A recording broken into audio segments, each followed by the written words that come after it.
Good morning and welcome to Life and Style. It's Wednesday. We're talking matters relationship. I'm your host, Chris J. Temo. We are on Talk to Pastor Chris.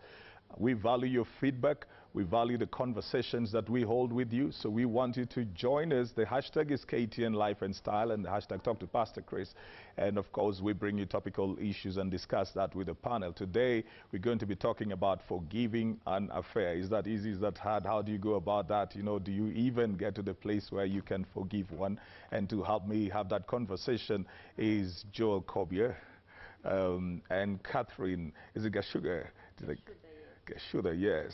I usually try to pronounce it as it should be, so that it's not a very different thing. But you could also follow us on social media platforms at KTN Life _Style for both Twitter and Instagram. KTN Life and Style for Facebook. Follow me also at CJ at Temo. Let's hear your views. You want to be part of the panel, or you've got questions you want to be helped, you could also send us mail on lifeandstyle@standardmedia.co.ke. Well, how are you doing? Doing great. Yeah, you had to sit in and listen in to me doing the whole intro like that. Yeah. You are. Welcome to the show. Thank you. Yeah, I know you're an author. What else do you do? I do corporate training. Okay. In the area of strategy and leadership. All right. I also do personal leadership. Okay. Yes. You do personal leadership. Yes. All right. Catherine. Yeah, I am a counseling psychologist. Okay. And a lecturer too. I work at Kenya Institute of Business and Counseling Studies. All right. And I have a lot of interest in addiction work. Okay. Yes. All right. So somebody watching today who has issues of addiction can actually reach out to you. They can. Okay. Talking about an affair, you know, and forgiving an affair, is that easy? It's easy, but no, it's possible, but it's not easy. All right. Yeah, it's not easy because someone has been hurt, someone has been downtrodden. Emotionally, they're not feeling good, they're not feeling all right. And of course, as humans, there's that tendency of thinking of revenge. Yeah, how do I also make them feel the way I'm feeling? Okay. All right. But what would you define an affair to be? You know? It's an extramarital relationship. You're having a relationship with somebody, but you're having other relationships. That is an affair because you're already committed to somebody, but you're having other relationships by the side. Because some people will not only have one, but they're going to have so many other relationships by the side. By these relationships, you know, what is the level of involvement? Because I could be, for example, I could be in a marriage, but then I've got people that I work with. It's work relationship. I could be having people that I partner with in other areas, and that requires a bit more of my time. So at what point does this relationship become something that is an affair? How do we separate that? I think when it starts crossing the line in terms of this is not a working relationship anymore. We are not talking about things that we do together, tasks that we do together, laws that we hold together, but now it is getting much more personal with each other, and it's getting to the line of being much more romantic in nature. Okay. Whether people are just telling each other very good things about each other, or it has turned sexual, that I would consider to be an affair. All right. And so how does one deal with, in fact, let's start with, how do we get there? How do people get there? People who started off together as lovers, committed to each other, feeling like they have left everybody else to commit their lives to one another, and then they find themselves drifting. How do people get there? One, it can get there as a result of you not having gone through the 3 good phases that one should get into before marriage. Normally when you're doing coaching on training or personal leadership, we talk about 3 phases, and the first phase is the general friendship. And in the general friendship phase, you are interacting, socializing with this person as a friend. In other words, you've not declared your interest of getting married to each other or maybe having that person as a marital partner. Then once you've studied that person fully, you've understood their religion, you've understood their background, their upbringing, and all those other kind of things, their temperaments, Then you get to the second phase, and the second phase, I call it the permission phase. Okay. Now, the permission phase is where you allow this person to get to know you deeper in terms of when you do like to get married, what are your preferences in terms of a marital partner, all those kind of things. When can I meet your parents, your brothers and sisters? In other words, you're getting to the inner core of this individual. And once you've verified that this person is in line with your wishes of a marital partner, you get to the final phase. And the final phase is the commitment phase. So by the time you're committing to this individual, you've done your background study. You've known who they are, yeah, without any kind of pretense, because by the time that you're friends, they didn't know that you're interested in you. Yeah, you've gotten to the permission phase, and now you are now closing with the commitment phase. And at the commitment, that's when you talk about dating. No, that's where you talk about engagement. All yeah, right. and of course, at that point in time, you're ready for marriage. So maybe you married a person that you don't know. You just met in a restaurant, all your relationships are in restaurant, and for that reason, maybe you married the wrong person. Then number two, it could be as a result of frustration. Yeah? At workplace, there's too much stress, and you get home, there's too much stress, and you don't have anyone to turn to. And there comes a lady or a gentleman who seems to be very positive, giving you a listening ear, always encouraging you, comforting you, and your marital partner is not doing that. Yeah? All of a sudden, you find yourself diverting your attention from your marital partner to that other person. It could also be as a result of temperament or personality mixer. You don't really understand your personality, and you expect the other person to think and behave and act like you. All right. We talk about four. There could be the sanguines, the hyper people. Yeah, they love interacting with everyone, socializing with anyone. They don't keep any kind of secrets. Then you also have the cholerics. Cholerics are workaholics. These people are very serious. They know what they want. It's either their way or the highway on most occasions, yeah, and they're very forthright. They speak their mind. We have the melancholies. The melancholies are people who are very focused in terms of what exactly they want. They suffer from analysis paralysis, yes? For them, it's about them and not so much about other people, yeah? They're introverted. Then you get the phlegmatics. Phlegmatics, on the other hand, they're very much reserved. You do something bad against them, they're not going to talk to you. They're just going to give you a silence treatment. Yeah? Yeah. And so if you are a phlegmatic who is married to a sanguine, yeah, phlegmatics don't talk so much as a man, and the sanguine lady keeps socializing and talking to everyone, yeah, chances are very high that you're going to suspect that this person is in a relationship that is not supposed to be in. Why? Because they're hugging everyone, they're laughing with everyone, but that's their personality. Right. So if you're not careful in understanding who they are, you might find yourself also playing tit for tat, looking for another individual, another lady out there, doing your own things in revenge for the kind of thing that they're doing against you. So there are whole sorts of reasons that could be there that could trigger someone to get into that room. Is any of that justified, Catherine? I mean, he's talked about sometimes, you know, somebody is frustrated. And I think there's also the element of opportunity, right? Yes. There's also the element of opportunity. Some people are not frustrated. It's not that they didn't know the other person, but then there are opportunities that present themselves. I think that's one of the things that power does, for example, especially to men. When you grow in power and in resources, there's a lot of opportunities. And so somebody sometimes self-entitlement, feeling like, but I can do that and get away with it. But is any of what Jerry he has said said justified.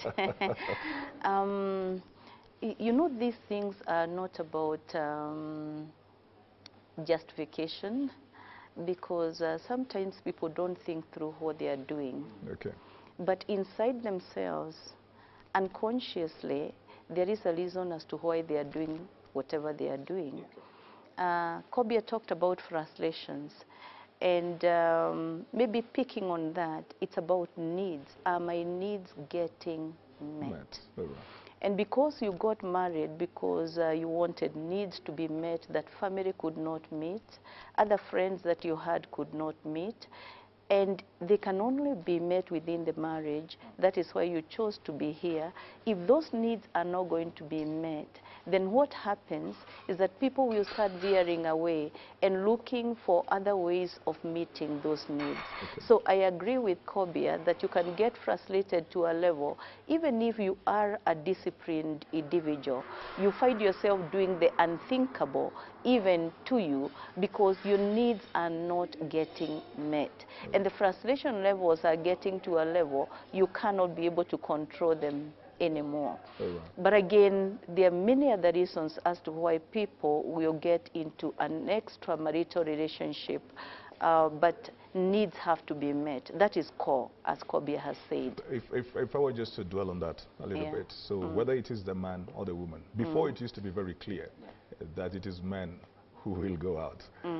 That's not the case anymore right now, because we get a lot of cases where the men will be complaining about their wives having extramarital affairs. I don't know whether it is part of the woman empowerment, like I can make my own decisions and that. But just talking about the needs not being met, what exactly then informs this people's manner? Let me rephrase that. What is the problem in their communication system? That I have a need that I need to be met, which I think is rightfully a need that should be met within marriage. But I cannot express it to my partner. Therefore, I find that I need to look for an alternative. What is this breakdown in this communication? Many people, when they get into the marriage, they are never coached or even mentored very well so that they can know how they need to express themselves when they would want their needs to be met or when their needs are not getting met. And I think that it would be very important for people to sharpen their skills in communication. But there are people you can communicate to, but they seem not to be getting it. A man may be communicating, my intimacy needs are not getting met. But the woman is saying, you're not also meeting my affectionate needs. Right. So if you're not taking care of my own affection, you're not treating me right, you're not buying for me things when I want them to be bought, then how do you expect me to meet your intimacy needs? And what they are communicating is, it's a give and take. Right. And they have to get to an agreement that we now understand that I need to meet your needs without any conditions, and you need to meet my needs without any conditions. So I would say it's much more intricate than communication. Okay. Yeah. But you know, like just what you have brought up right there, sometimes this communication is nonverbal. Yes. Sometimes it is nonverbal. Sometimes, so the woman is not saying it to the man that you're not meeting my affection needs. She's not saying that, but that's what she knows within herself that is making her, you know, turn off this man when it comes to matters of intimacy. But then he's getting frustrated in there because he feels like anytime he's trying to approach her, he meets a wall. So he's getting frustrated. Then sometimes that also turns again into the thing of him withdrawing the affection needs. So it's a cycle. They're not really talking about it, but it's a cycle that is being created. Sometimes then the man may decide he's not paying bills, or he will be holding back money, so he's not doing stuff because he's not happy. How do we break that? Wow. Is it even easy to tell your wife? Is it even easy to tell your partner? You know, from an African perspective, some things are nearly taboo to talk about. As much as, you know, we liberate it in a sense, but some things are really difficult. Is it even easy to tell your partner about some of the needs that you need to be met? I agree with you. It might not be easy to speak about some of these things. Some could be unspoken. Yeah, you expect that the other person knows. It's obvious that I need A, B, C, D, and she also expects that it's obvious that I need A, B, C, D. And talking about a marital relationship, yeah, these people were first friends. Yeah, they were first friends before they became husband and wife. Right. Yeah, they related as friends, and they took time to understand each other. And I want to believe in due course of that time of courting, that time of dating, they created that kind of a rapport. This is who I am. This is how I like to be treated. When you do this to me, I'm not happy. When you do that to me, I'm not happy. In other words, you set a foundation of communication. And I want to believe when you are dating, on most occasions you find people meet almost on a daily basis. Others, if it's a long-distance relationship, they can even meet on a weekly basis. But you find on most occasions, once people have gotten married, this thing of going out, of a cup of tea, over coffee, over dinner, I mean, it becomes a thing of the past on most occasions. Because now we've got to decide whether to pay the rent or to pay for the coffee. Yeah, is it coffee or, yeah? So we normally advocate that it's good for you to have meetings with your marital partner at least once every 2 weeks. Yeah, if you can't stretch 2 weeks, then do at least once a month, whereby you come to a good place like this, yeah, and you're able to sit down and reflect how you're doing. How are you doing in terms of, yeah, meeting each other's needs? How are you doing in matters parenting? How are you doing in matters relationship? Yeah, and it's during these meetings at a neutral place where you also get to settle scores, if there are any scores that are supposed to be settled. That on this day you did this and this to me, and I was not happy, and for that reason, that's why I did 1, 2, 3, 4, 5. So if we're able to create those opportunities of us sitting and being open to each other, you find we close so many doors of opportunities of someone thinking of going to someone out there who is able to meet some of these needs, yeah? Then it's also very good for you to come up with an opportunity of expressing yourself, making sure that your partner understands how you like to be treated, yeah? In terms of food, what is your kind of food, yeah, that you like prepared? Kobia, is it that easy to communicate, you know, like needs? I'm thinking from even an African perspective. I know we will say we are now liberal, we are modernized, whatever that means. But there are certain needs that are very, they're nearly, what do they call them? It's so personal, it's nearly taboo to talk about them. Yes. You know, how do I express that to my partner? How do I get my partner to understand exactly what I need?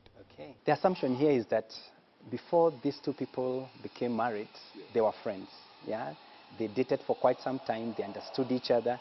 They understood each other's strengths, they understood each other's weaknesses. That's your level 1, general friendship. General friendship. Yeah. General friendship. Yeah. And in any kind of relationship, communication is key. Yeah. And when you were growing up, you grew up, the lady grew up in a totally different setup. The man also grew up in a totally different setup. And you're bringing the two worlds into one. Yeah. And of course, there are different expectations about marriage. There are different expectations about relationship. There are different expectations about communications, about everything. So I want to believe the first thing should be for us to sit down, yeah, the couple to sit down, and they're able to come up with their guide on what is going to regulate our marriage in terms of this. Okay. When you're not happy with me, how should we approach that? Yes. In case you're not happy about 1, 2, 3, 4, 5, how should we go about this? In matters kids, yeah, what is our guidelines in terms of bringing up our kids? And that is also going to guide us into coming up with scheduled meetings. I want to believe that it's good for couples to be having meetings. Maybe once every 2 weeks, you can come up to a place like this, yeah. You can meet once a month. And in due course of that 1 month, you're coming to make a general review. How are we doing in terms of your needs? Am I meeting them? Yeah? How are you doing in terms of my needs? Are you meeting them? And at that point in time, if someone is not meeting the expectation of the other person, that's the point in time that you're supposed to be more or less settling the scores. But how do you guard yourself in a case where it may seem that there's one partner who always feels their need is not being met? So they come in this time, they feel they were not treated right in this way or the other way. Yes. Then there's another meeting, another time, again, they always feel their need is not being met. How do you also structure this communication so that it doesn't look like you're raising one person who is always whining, and then the other person begins to feel that they are not wanted in that relationship or they don't measure up? Because sometimes I hear people who feel like, you know, I don't measure up to this person. My partner always complains, no matter what I do. There's nothing I do that is good enough. So how do you balance that? Okay, that's a very good thing. So in matters of relationships, it's good for, first of all, the two people to make it up in their mind, to make up their minds that this thing is supposed to work and it's going to work. And when it's not working, it's good for us to sit down as individuals and ask ourselves, what if I am the problem? Yeah. If that person is always complaining about you and you want this relationship to work, it's good for you to put yourself in their shoes.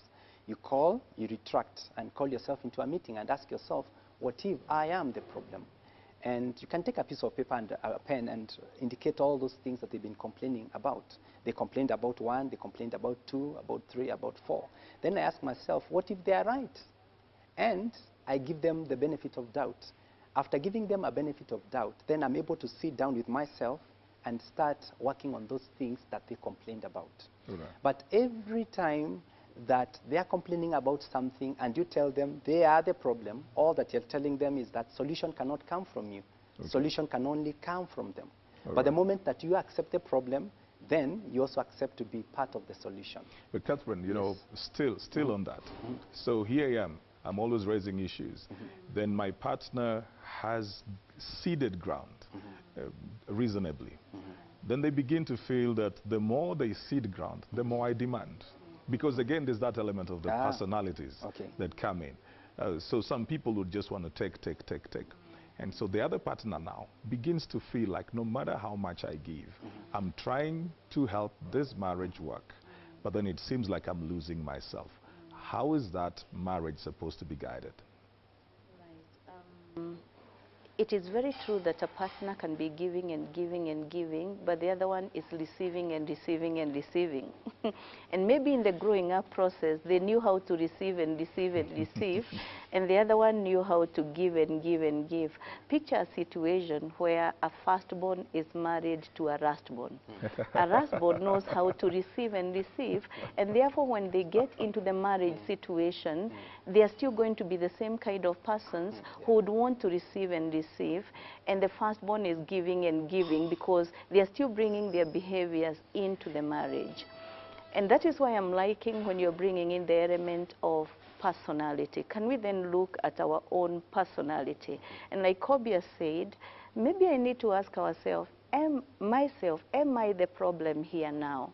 So that we can be genuine about our relationship and we can be genuine about ourselves. Right. So it may not be that his needs are not also met. It may be that he gets tired out of this particular communication that doesn't seem to be authentic, that doesn't seem to be real, that doesn't seem to be looking at the whole picture, that doesn't seem to be specific to the issues that are happening within the marriage. All right. Please follow us on the social media platforms at KTN_Life_Style.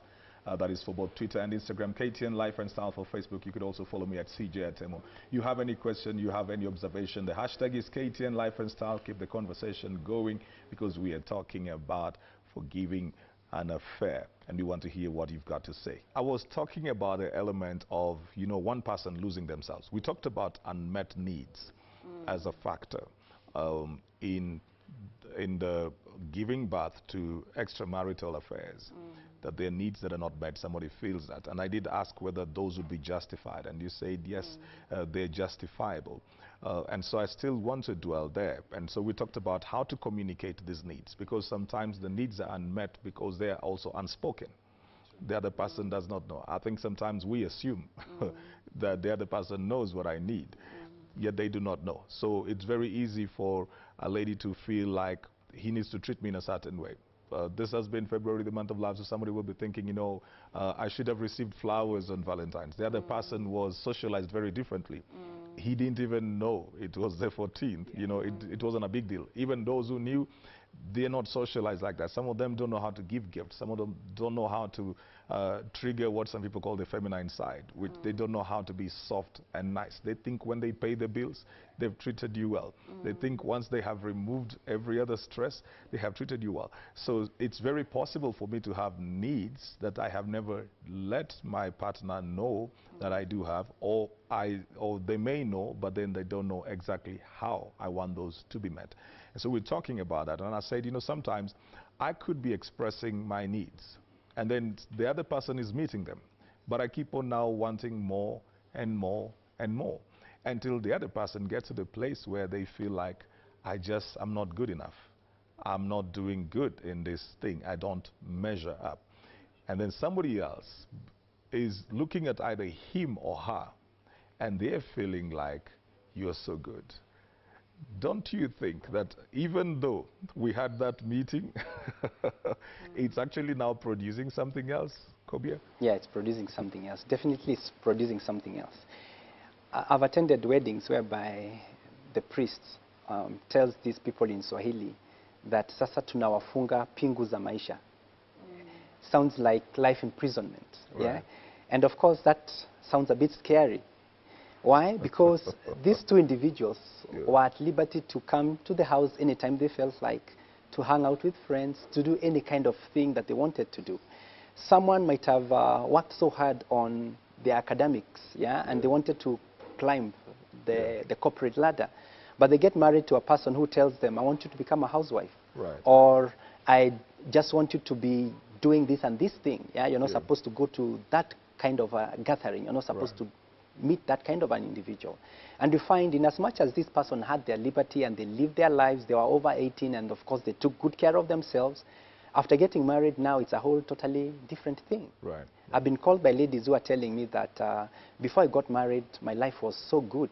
I had all the happiness. I could support my parents. But after getting married, somehow I don't visit my parents. I'm not able to meet my friends. And I mean, after coming from church, I'm supposed to go home straight. The other day I was meeting someone else, yeah, who was telling me, yeah. Last year I was called by a certain lady after watching me in one of the programs, and she told me that I really need your help. And I asked her, what kind of help? And she told me I need help from my husband because he started a company and we're supposed to be working from the house. And I can't meet that person. I can't meet any other person without my husband's consent. In other words, meeting you as a coach or as a personal leadership consultant, I can't unless. And the only time that we can meet is maybe when... So this working from home wasn't a business decision? It was a business decision, but it's an introverted husband who has met a very... because you see, Catherine, you know... outgoing lady. But yeah. if it is just a business decision, and so I'm saying let's work from home so we're not paying rents elsewhere and something, then I know that I have a wife who is outgoing. Why would I need her to confirm with me when she needs to meet somebody else? It sounds more like control. Yes, that's the kind of control. You're afraid. You're not secure that this person will make the right decisions once she's out there. Yeah. So for that reason, you make sure that she's confined in the house. So you go to church, make sure that you're watching over every move. Yeah. Get to the car. Don't socialize with anyone. Don't mix with anyone. And of course, that person feels a bit inhuman. And on most occasions, we hear such kind of people talking about suicide. It's either I commit suicide or I get a divorce. And this other husband thinks that they are godly, they are God-fearing, and they're treating their wife well, they're giving them the flowers, they're taking them out. Yeah. They're paying the bills, and they're taking the children to good schools. Yes. And the wife has everything she ever needs. Yeah, she has everything she ever needs. So when he's talking about model marriages or model relationships, he's always referring to his.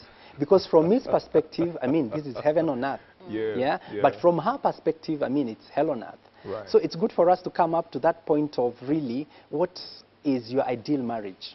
What is that thing that you call an ideal marriage? From your perspective as a lady, then I also express to you, what is my ideal relationship? So that we are able to really compare notes, whether I'm giving you what is it that you're expecting, and whether you're giving me what is it that I was expecting. What you've raised, you know, will lead me to the next question, Catherine. There have been cases where people will find women who are married either to prominent or successful people, they look like they're doing very fine. And somewhere along the line, there will be allegations that they're relating with just younger guys who've come from absolutely nowhere. You know, so in the eye of the public, this woman has everything she needs. She's secure, she has everything she needs. But then she'll just meet one simple guy somewhere over there and begin to be drawn towards them. Is that what Kobie is talking about, where in that case, the woman feels like she's dying in this relationship and she just needs somebody to bring life to her?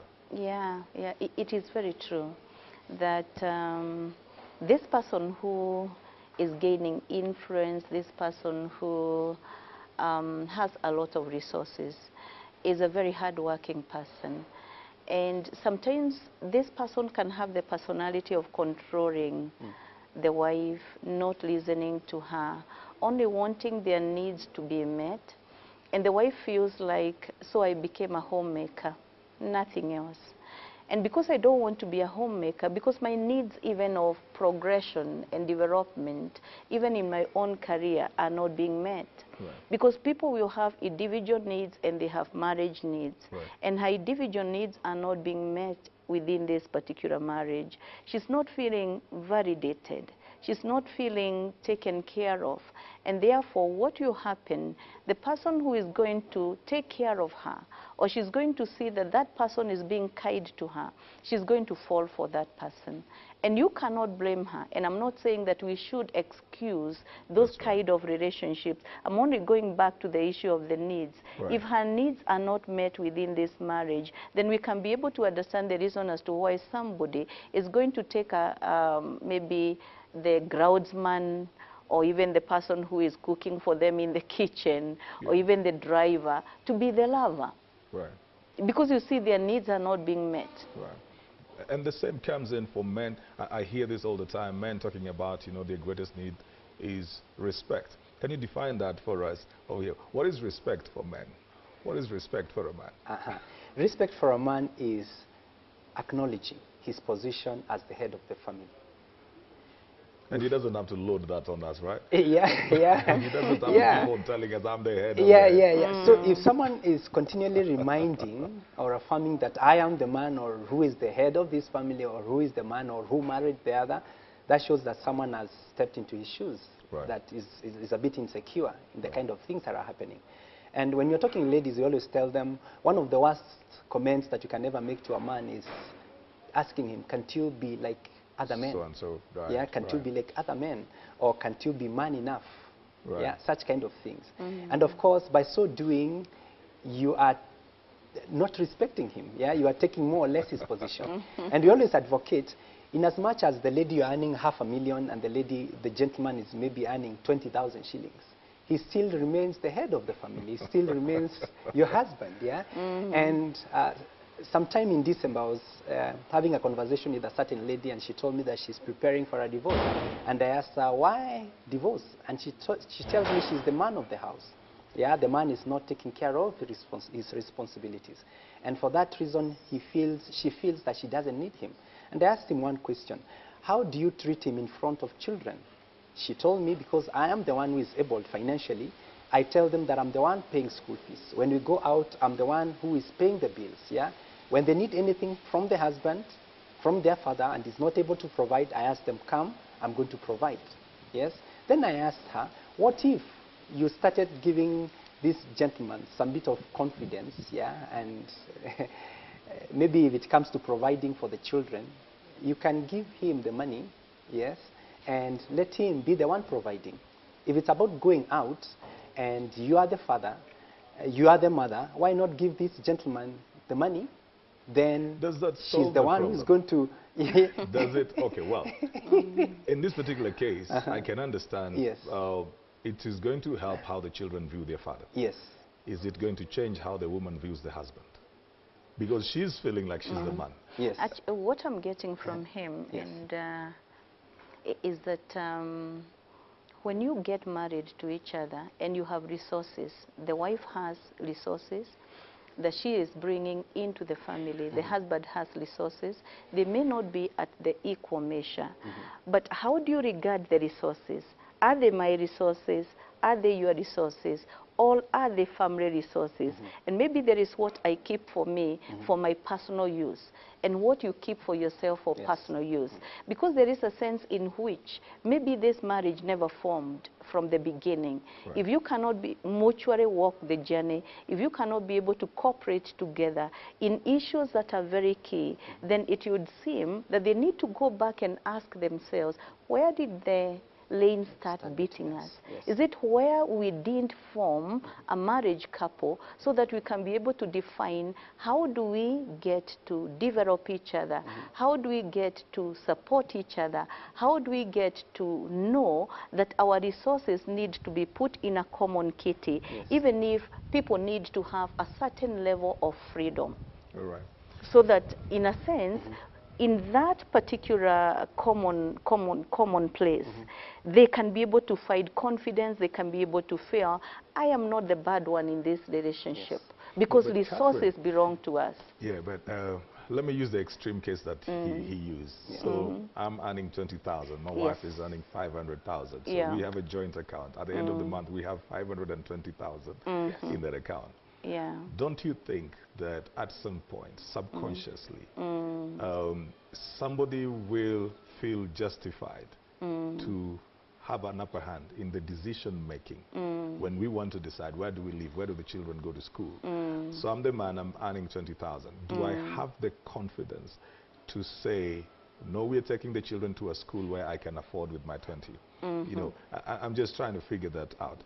Don't you think that somehow, subconsciously, somebody will still have an upper hand in the decision making even when we try to bring the money together?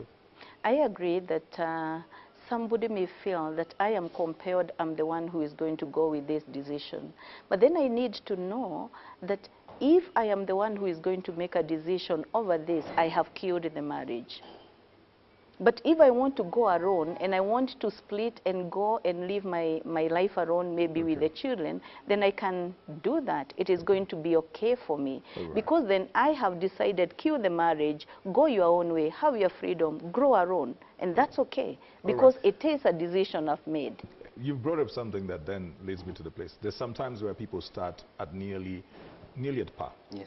They were either in school together, they were in university together, they came out, they had these dreams. Then as they grow, started their marriage very well, as they're growing, somewhere 10 years down the line or something, then there is the disparity. One person, for some reason, they seem to be going up higher, the other person not as much. In the initial stage, they formed strong friendship. Yes. But then now there's that element of the thing I talked about, opportunity coming in. Because one person now has to be in these board meetings, has to keep on flying, has to go, whether it is the lady or the man. The other person is more grounded at home. The kind of job that they have is an 8 to 5 and they go back home. But the other person is moving around a lot. They're exposed to new people. They are growing in perspective and exposure.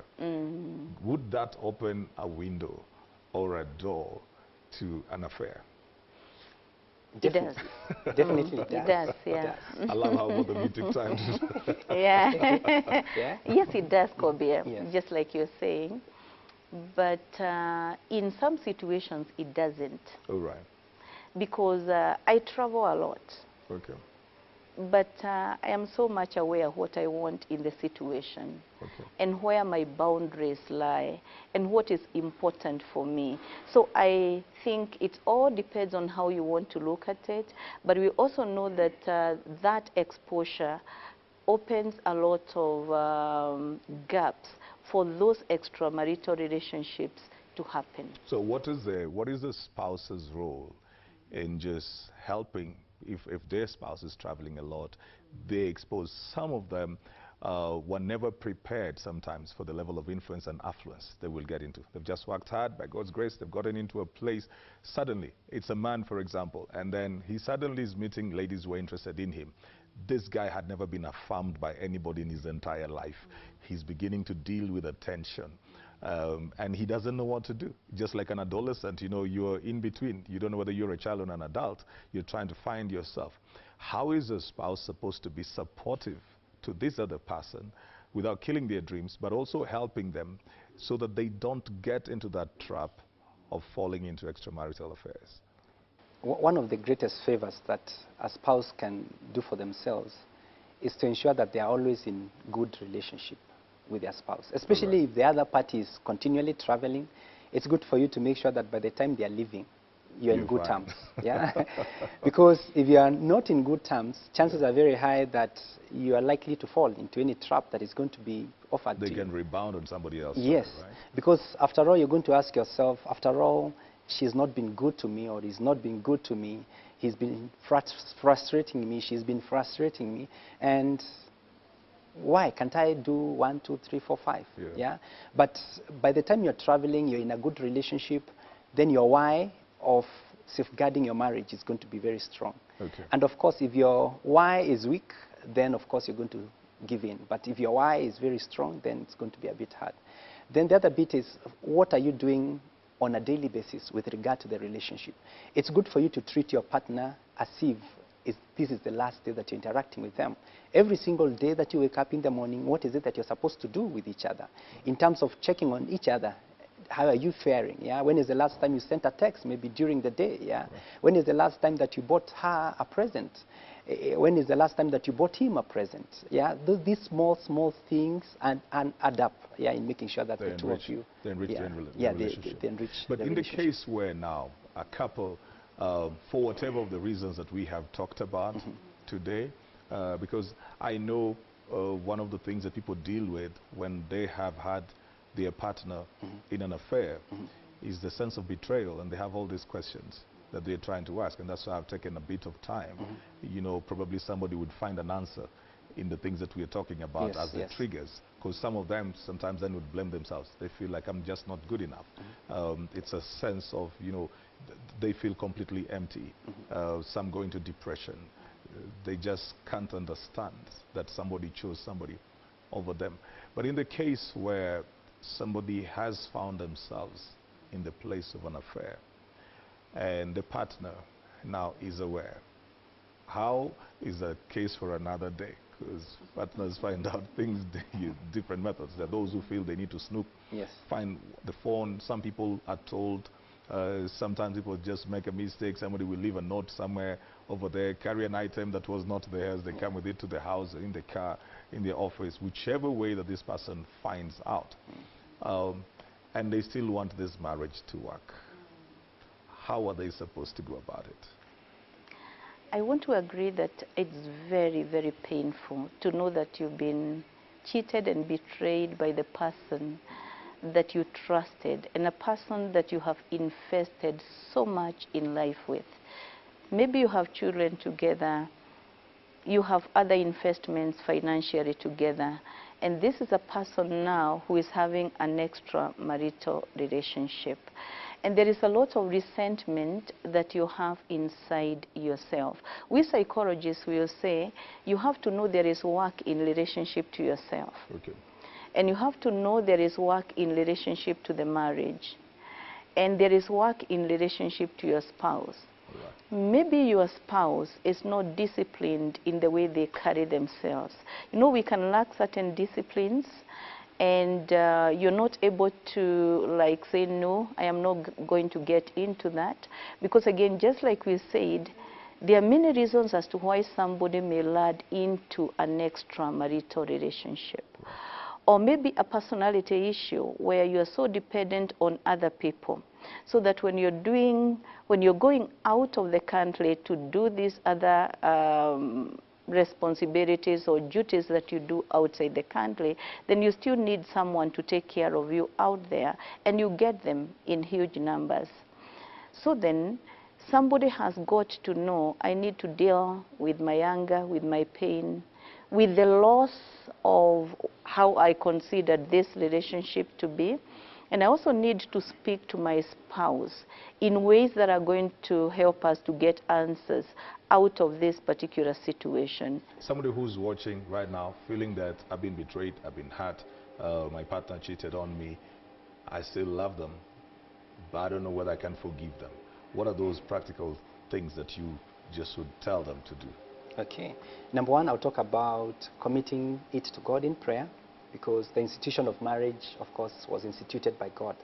So it's good for us to take time to pray together as a couple. A family that prays together stays together. How do you pray together with somebody you feel they've hurt you? You know? You don't even want to see them. Yeah, you don't want to see them, but as you're going to bed, maybe you can ask them, can we say a prayer? Or, yeah, such kind of a thing. I like how you're making assumptions, because if I ask Catherine, I know.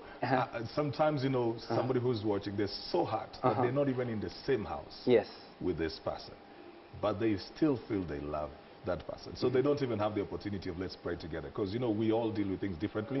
Some people get so upset, so angry, they've gone back to their parents' place or their sisters, whatever. So broadly. Then I would throw in the benefit of doubt, giving this other person a benefit of doubt, and telling yourself somehow something is supposed to be done in order for it to work. And what if I'm the problem? What if I'm the problem? So I work as hard as possible to fulfill those needs that that other person has been complaining about. Then I should also work on insecurity, because on most occasions someone has gone up the ladder, maybe in the corporate or in the political world, and all of a sudden you see them with so many people, and anytime you see them with a person, you're always demanding, I also want time with you. Yeah. So if that person's social status has changed, it's good for you also to give them some little bit of space, yeah. And probably grow yourself because, too. Yeah, and also grow yourself, because it's bound to be sacrifice. And you know, you need to look at every situation as a challenge that comes to you, whichever way you look at it. While you're looking at what you can change and what you can do in the relationship, again, do not allow yourself to have that guilt that makes you feel you're responsible for somebody else's behavior. Because sometimes people can hold themselves, you know, to account and then let somebody else get away with bad behavior. So as much as you work on what you need to do, you must also just look at it as a challenge to the two of you, and then decide that you're going to work around it. It's not going to be easy. Forgiveness for anything is not easy. It will take time to heal. Trust needs time to be built again, so it's not going to be overnight. Sometimes people are trying to rush the process, and that is why they abort the process. So you've got to just begin to rebuild. Give each other time. If you need to find counselors, please, you can, you know, find counselors. You can reach out even to the people that we have on the panel right now and talk to them and let them walk you through so that you rebuild a stronger marriage. Well, that's all the time that I've had this morning, coming to you from the Westwood Hotel on Talk to Pastor Chris. Crystal Okusa is coming up next with Style with Crystal.